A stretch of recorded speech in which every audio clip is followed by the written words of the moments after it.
জয় সিয়ারাম বন্ধুরা, আশা করছি সবাই ভালো আছো। তো আজকে আমার নতুন ব্লগ আমি শুরু করছি। তো তোমাদের যদি ভালো লাগে তো লাইক করে দিও, শেয়ার করে দিও। তো আমাকে দেখতে পাচ্ছ আমি ব্যাগ গুছোচ্ছি।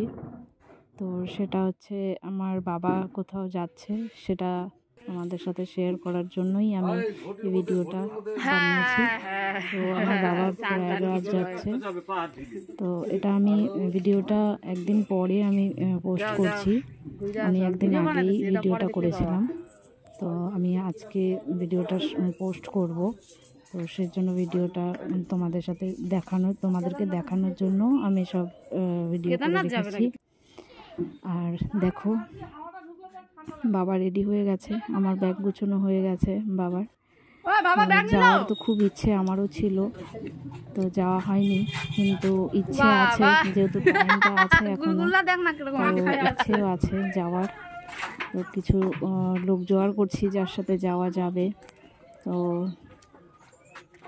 চলো আজকে বাবাকে দেখি, বাবা যাচ্ছে, তারপর সামনে চেষ্টা করছি আমি যেতে পারি, সেই ইচ্ছেটাও আছে মনে। দেখা যাক, বাবা ঘুরে আসুক, তারপর বুঝে সুঝে তারপর যাবো আমিও। বোন বাবাকে রেডি করে দিচ্ছে, ব্যাগ ট্যাগ সব কাঁধে ঝুলিয়ে দিল। এখন বাবা বেরোচ্ছে। ট্রেনের টাইমটা ছিল সকাল 8টার দিকে, তো 8টার দিকে না, সরি 10টার দিকে। তো বাবা বেরোচ্ছিল, 8টা পার হয়ে গেছে, 8:30 বেজে গেছিলো বাইক থেকে বের হতেই। তো এই বাবা এখন যাচ্ছে, আলিপুরে যাবে। আলিপুর থেকেই ট্রেন রাজধানীতে যাচ্ছে, রাজধানী ট্রেনে। ট্রেনের নামটা আমার জানা ছিল না, সেজন্য আমি বলতে পারছি না কি ট্রেনের নাম। আর ওই আমার এক ভাই জ্যাঠতো, ওর সাথেই যাচ্ছে। আমরা সবাই দাঁড়িয়ে আছি, বাবা যাচ্ছে।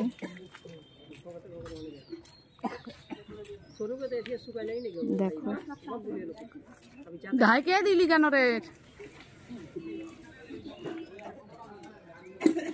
বাবাকে যেতে যেতে দেখে আমার মন ছটফট করছে যে আমিও যেতে পারতাম যদি, কেন কি আমার রাম মন্দির যাওয়ার খুব ইচ্ছে। আর প্রয়াগরাজ ঘোরা হতো, স্নান হতো, তারপর রাম মন্দিরও ঘোরা হতো। দেখা যাক কি হয়, বাবা আসুক ঘুরে, বাবার কাছ থেকে শুনে যাওয়ার চেষ্টা করবো আমি। ইচ্ছে আছে, আর যাওয়া হবে কিনা জানি না। আরে পরে তুইলা দিয়ে দিব, না হলে আমি, বলো তো। আরে থাক, ওটা কিছু টাকা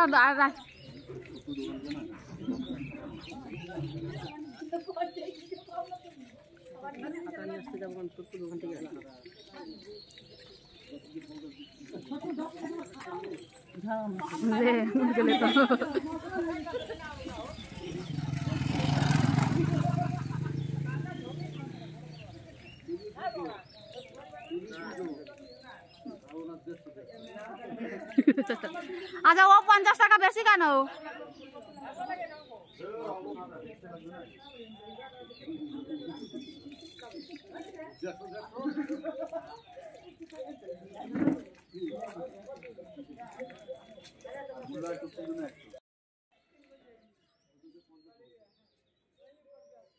কি 100 হয়ে গেল কি আমাদের? হবে না ওগুলা। ও ঠিক আছে, শিউলির ওখান থেকে 100 টাকা চলে যাবে, 50 টাকা 50 টাকা।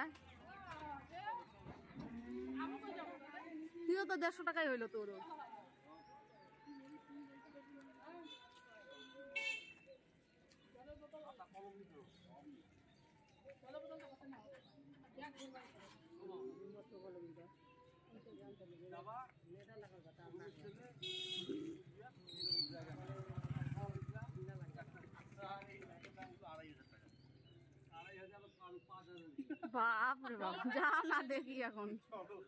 তো ফাইনালি বাবা চলে যাচ্ছে প্রয়াগরাজ।